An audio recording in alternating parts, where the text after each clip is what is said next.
Thanks for staying with us. We're going to start with the review. The Nation. Confusion in APC over caretaker boss Buni's fate. Freed Igboho to remain in Cotonou. Picture here, Kiari, 6 others arraigned for drug trafficking. Naiti, 51 oil, gas firms owe federal government 1.32 trillion naira. Family of slain Lagos BRT bus demands justice. Crisis reading, Osun PDP holds primaries. And we fled Ukraine, dodging Russian bullets and bombs. Okay, which story are we starting with? Naiti quickly. Naiti? Yes, the Nigerian Extraction Industries Transparency Initiative released their reports for 2020 yesterday, and they said that 51 oil and gas companies owe the federal government 1.32 trillion naira. Out of these 51 companies, 26 of the 77 firms that owed 2.63 trillion have paid their debts. So we still have a balance of 51 people outstanding. Originally, it was 77 when we took the report sometime last year. And, only 26 have since paid. We know what the government needs. We know they need funding the most. Yesterday in the papers, the Minister for Transportation was saying China has refused to fund the Kano-Lagos rail. And because of that, they are insisting, the contractors, CECC is insisting that Nigerian government have not paid them, but they know there's a part of that contract that says they also would go and generate funds. And because China is refusing to fund, so we know Nigerian government needs money, and we can't have oil companies who've made profit here owe us money. They need to pay up. Right. Yes, okay. I have this story. So we still have Nigerian students in Ukraine. In fact, according to the report, it says we have, as of Saturday night, 368 Nigerian students who are still in Ukraine. This story is based on 8 Nigerian students who took the bold step of trying to escape during this period. They said that there's a window of opportunity for civilians to leave based on an agreement between Russia and Ukraine. So 8 Nigerian students from Sumi State University, Hostel 3, have, taken the escape route. So they gave stories of how right now many of them are suffering because there's no water, no food, everything is so expensive, transportation is expensive. They're talking about $1,800 per head to get a taxi. These 8 students, one of them spoke to them, and they're so young. There's an Emanuela Oiza who gave a story of how they escaped from the school through the bombings, escaping Russian soldiers, finally got to a house where the owners of the house let them in. They had some coffee and tea, eventually got on the bus again, and trying to find their way to the border. Where they are is closer to Russia, than all the other borders. So they're trying to find their way out. But they're saying there's so many Nigerian students still stuck in that area. And they also mentioned, they said, even though Nigerian government had promised to take them out, they have failed them again. It's so sad. Really sad. I saw a video also trending. They're in the cold. Many of them don't have shelter. So some of them have been lucky to get some families to assist, but others are still in the cold, freezing. Okay, I was going to take Sunday Igboho has finally been freed. But he's asked to stay within Benin Republic because obviously they still have some cases to he has still some cases to answer. But the good thing is that he's no more under detention, and that he was handed over to Professor Banji Akintoye and Professor Wale Adeniran yesterday. So he was granted bail on medical grounds. And yes. The court was wise enough to give him jurisdiction, to stay within jurisdiction of the court for his medical care. So it's something we can learn from in Nigeria here. Okay, any other story? Let's move on quickly to the Punch. Governors don't back bill as confusion reigns APC. Drug ring, Kiari others remanded, co-accused plead guilty. I, my brother's widow, offered 120 million naira for settlement, says slain OAU students billing. Oh, sibling, actually. Missing lady's corpse recovered. BRT driver arrested. Lawyers tackle Lagos. Alaji lied. Falaye resigned. 2 million naira UK transfer for, says spokesman. Buhari approves houses for 1994 Super Eagles players. And customs bow to pressure. Suspend evaluation of imported vehicles. Okay, let's have the BRT. Who has that story? YK, you have the story? The BRT yes, lady, please. yeah. She was, they found her body, and some reports are saying her body has been mutilated. Some the family is saying no, they haven't been, she hasn't been touched. But her boss said she saw the body and she was bleeding from her private part. And that's indicating. And what had happened was she boarded the bus and she started texting her friend saying, look, oh, this driver has refused to pick up passengers since he picked me. The friend called her and I think she tried to pick it. So she could hear Bamishe and somebody arguing.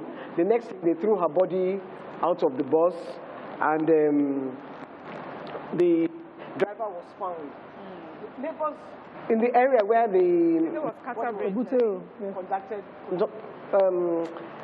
contacted the police, and they found her body.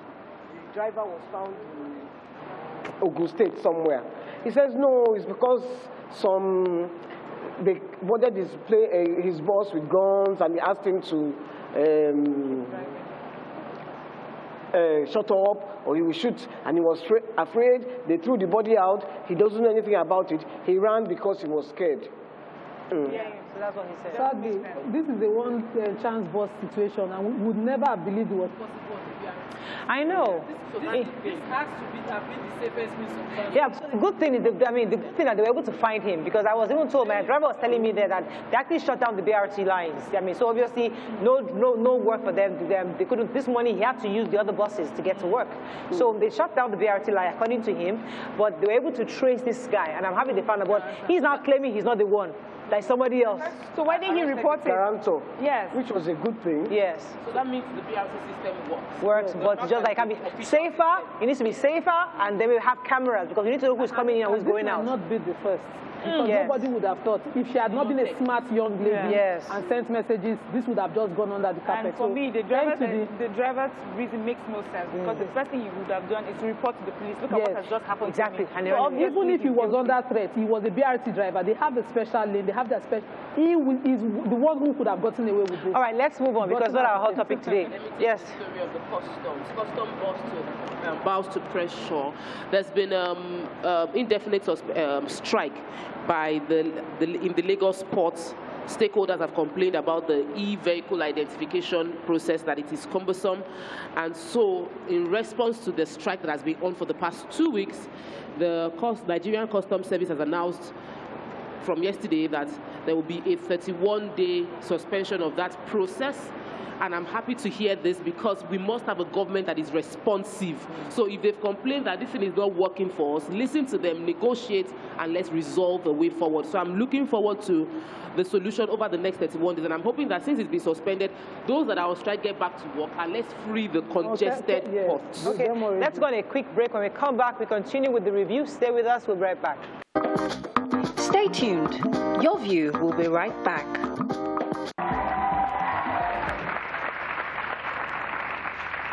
Welcome back. We're still reviewing the papers, and very quickly, we're still worked on Punch. Yes. So we had a story. No, okay, Mariam had a story, yes. So we remember the story of the master student of OAU who was killed. So court proceedings have started, and his older brother was called as a witness. Bade is his name, and he talked about when he got to the hotel, he saw, that's also with the investigative team, he noticed bloodstains on the wall. He noticed that the door to his brother's room had been damaged and repaired, and he said that, and then he also said someone made a call to him. The person is called Idmund, and the person offered him 15 million naira for his silence, and also offered the widow 70 million naira so that they could settle the matter out of court. Although when he was cross-examined, he came to notice that he did not write it in his first statement, but he said that was what he saw.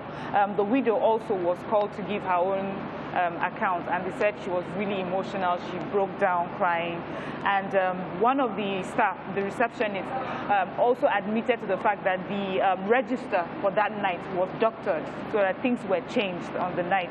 And the widow said that the last thing her husband ate was on Friday, November 4th, just so it looked like it was when he got to the hotel at that it happened. Really sad story. Okay, there was a story that I wanted to take in Punch. So, President Buhari, after 28 years of promising Nigerians houses, so there was the 1999 Super Eagles were promised houses back then. 28 years later, they're collecting their houses in their individual states. This was made by the Ministry of Works and Housing, that the president had announced the approval in Lafia, Nasarawa, during the inauguration of the completed homes under the government's National Housing Program. So since 1999, so in Nigeria is telling you that if I promise you something, you won't get it 30 years after. But it could also mean that delay is better than denial. Like, oh, really? But this is no, but the Eagles that they promised in 1999 are not the people that reached it now. No, it's the ones that it's the Eagles that. It says approved the allocation of houses 22 members of the 1994 Super Eagles. Those people there. Those ones. Okay. I think they come back and collect house. Is late now. Keshi is gone. Keshi is late. They'll give their family members. They'll give their family members. It's better late than never. Yeah, that's the right quote, not delayed denial. Is it better late than never? I'll keep your gift. Go ahead. All right, let's take the former secretary to the government of the Federation, Chief Olufalaye, was denying the claim by the former finance minister, Alhaji Abubakar Alhaji, said that Alhaji lied, because the statement that came out was that he made a transfer of, that he was sacked, and he said he wasn't sacked, he resigned under General Ibrahim Babangida, that he wasn't sacked for fraud, he resigned, there was no transaction to his name, he did not transfer any money. So he wanted to clear his name, that those that are claiming that Chief Olufalaye's exit from the government had anything to do with the transfer of 2 million to London is a gross distortion of facts. He wanted to set the facts straight. And I think that when people are alive to, let everybody write their autobiography, and let's not just be doing media trial, not one account or the other account. If you are making any accusation, let it be formal. Don't just dirty somebody's names without proof of what you are claiming has been done. Okay, moving on quickly to Daily Sun. Tension, confusion in APC. FG warns against recruitment of Nigerians to flight in Ukraine. Police recover mutilated body of missing BRT passenger, arrest driver. Afenifere hails Igboho's release from prison. Anglican priest resigns, accuses bishop of harassment and persecution. Insecurity, Southeast monarchs, bishops hit FG and governors over silence. Strike, why renegotiation of agreements with ASU, others linger, says federal government. IPOB on mask unknown gunmen, sponsors in Southeast. Okay, which story in Sun? Headline, there was tension in... why can you read political story? I read political story okay, today. Please do. Because I've been trying to understand what was happening. We've all been trying to understand it, but go ahead. So when they got to Blantyre Street, where the secretariat is housed, we came with about 70 security agents, battle ready, entered, had the meeting. So they are saying that the president has asked the governor of Niger State to take over. Buni had gone, he traveled and he left his secretary, and the governors are saying, why did you leave your secretary in charge? Why didn't you leave the governors in charge? So it's like they're trying to do a mini coup. So there is a heavy confusion, kata in APC right now. And it's the same thing that happened in PDP the last time. So the more crisis we have, the more inroad for the third force would have. So any other story? So do you guys remember the story of Nigerians that were queuing up to go and fight in Ukraine? Yes. You remember they also said they were not asking them for $1,000? Yes. Nigeria, the federal government has said, see, we do not allow, we do not agree, we do not support mercenaries. We don't have mercenaries fighting our own wars, and will not allow for Nigerians to go and fight as mercenaries in other countries. Ukraine say, we do not even ask anybody. to come and fight. Nigerians themselves came to ask us, would they fight for us? And the $1,000, we did not ask anybody to pay anything. So Nigerians, over to us. Yes, over to you. How many of you have paid $1,000 to Ukraine to go and help them fight? But no, you see, that $1,000, you want to use $1,000 to kill yourself. Because it's you that we put in the front line. Yeah. Let me take the story of ASU.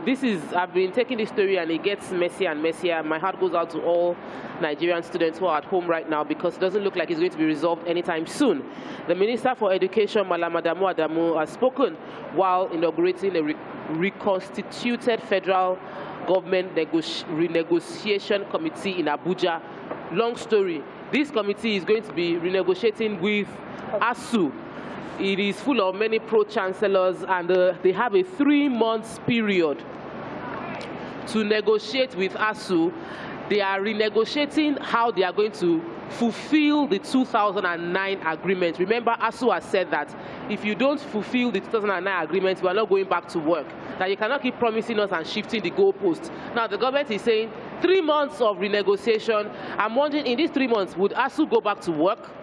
Or would the people the students still stay back at home? And it just is very heartbreaking because I know that if our minister's children are at home for that 3 months, he probably wouldn't say 3 months negotiation. He would say, do this negotiation within 2 weeks. Let's resolve this issue fast and pay what needs to be paid to revitalize the educational sector. It's hurting. It's the Ukraine war. So we have our students, mostly Nigerians, that are caught up in that. After Thursday's show, I got a call from family members that I have 2 cousins, distant cousins, in Sumi. So I don't find it funny anymore that, we don't have a system that works here. Yeah. Because I know they have no business studying medicine abroad. I think let's go on a break. We have to wrap up on the paper review. But I think it's a good idea when we have students in the building, you might as well talk about ASU and find out what your thoughts are on this strike and how it affects you personally. Maybe that might be a good idea. Stay with us. We'll be right back.